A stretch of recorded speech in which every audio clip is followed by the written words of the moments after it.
Well, back at it again. I figured I'd give you all a look at what all is growing here at the house in South Texas that'll be taken out to the ranch later when it's ready for it. So a good bit of the area I have to grow things is taken up with Phoenix dactylifera, or edible date palms. I've got in the larger pots, the 15-gallon pots, 84 of them. I've also got some smaller ones that are just about ready for transplant over there.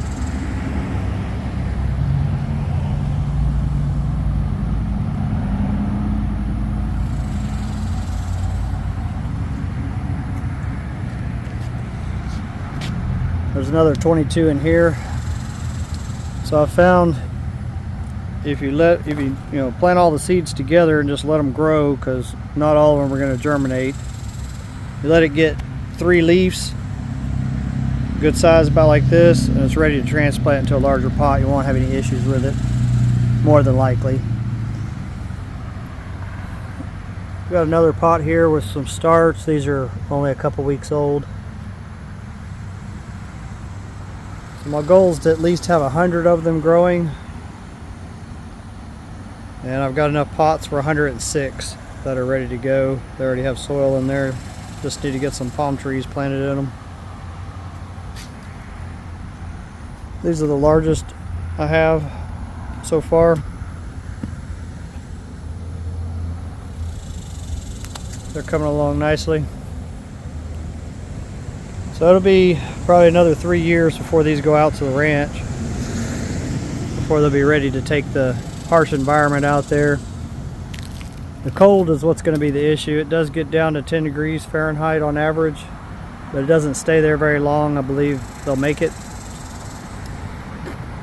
A few of the other plants that are going to be going out there, it's a Chinese chestnut, pecan, to replace the pecans that died out there, the 2 pecan trees, this one and this one. It's another Chinese chestnut. It's an English walnut. That'll be replacing the 3 that died before. This one, when I put the mulch in here to mainly reduce weed growth, I wasn't too much worried about the moisture retention. Apparently there was something in the mulch that caused an issue that the walnut did not like. This one's having some adverse side effects of it. This one seems to be doing fine so far. We have filbert, or hazelnut, English hazelnut. One here, one there. This is autumn olive. This is the amber cultivar. I'm going to let it pretty much just grow how it is for now. I'm going to get a bunch of cuttings off of it for later. I think it'll be a good plant for the ranch. Takes drought quite well. Poor soils. It's a Ronia berry.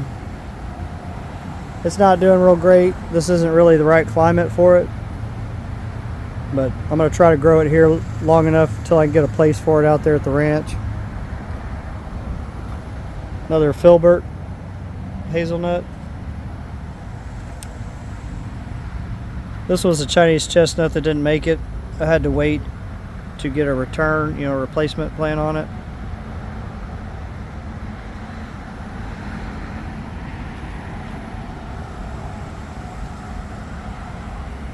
So other than that, I've got 3 loquats, Mispero. They caught a little hail damage.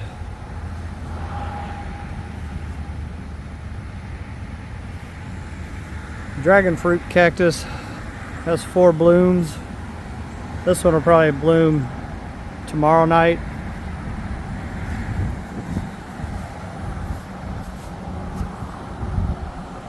This one will bloom tonight. This one will bloom tonight. This one probably tomorrow night.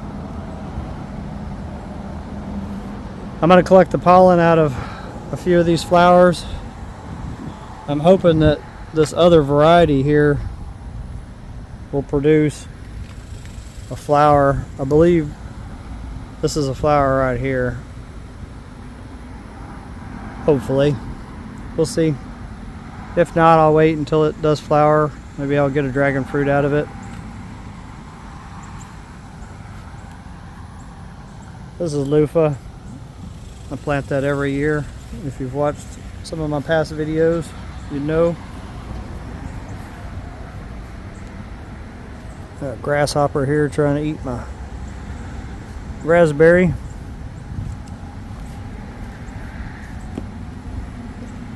Raspberry. I'm going to get some cuttings off of this, see if we can make it out there at the ranch later.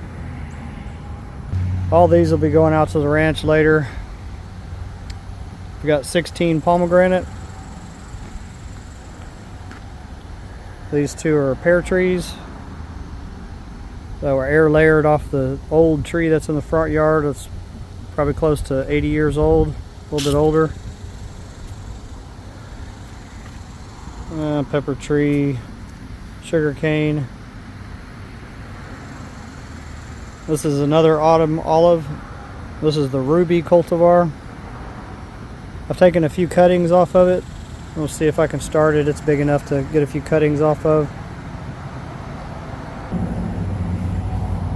So this is one of my old moringas here. I've had this plant for 9 years now. It comes back every year. We usually catch a freeze here in 9A grow zone. Comes back pretty vigorous though when it warms up.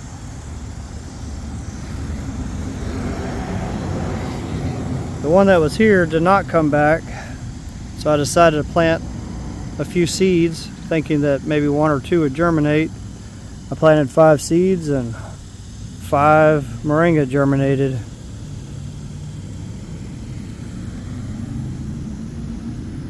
I'm gonna just let them all grow together and see what happens. These are seeds from the moringa that was growing here. This one over here has never produced seed pods yet. The one that was here always produced seed pods every year. This is a Vitek, native to Texas. The solo bees and a lot of the pollinators really like this bush. It'll turn into a short statured tree if you just let it grow.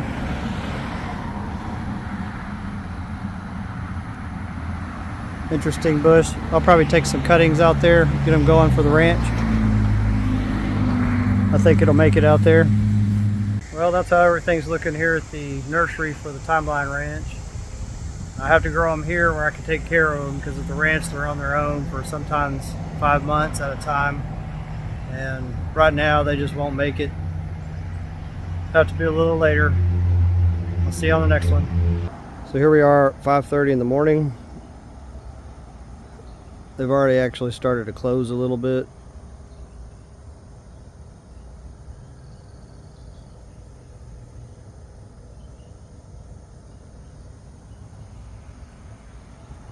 Very large, impressive flowers. They have a smell of kind of a banana boat sunscreen, if you've ever smelt that. Mild, pleasant fragrance. I'll collect some pollen and hopefully the other variety blooms. I can get a dragon fruit out of it for the first time.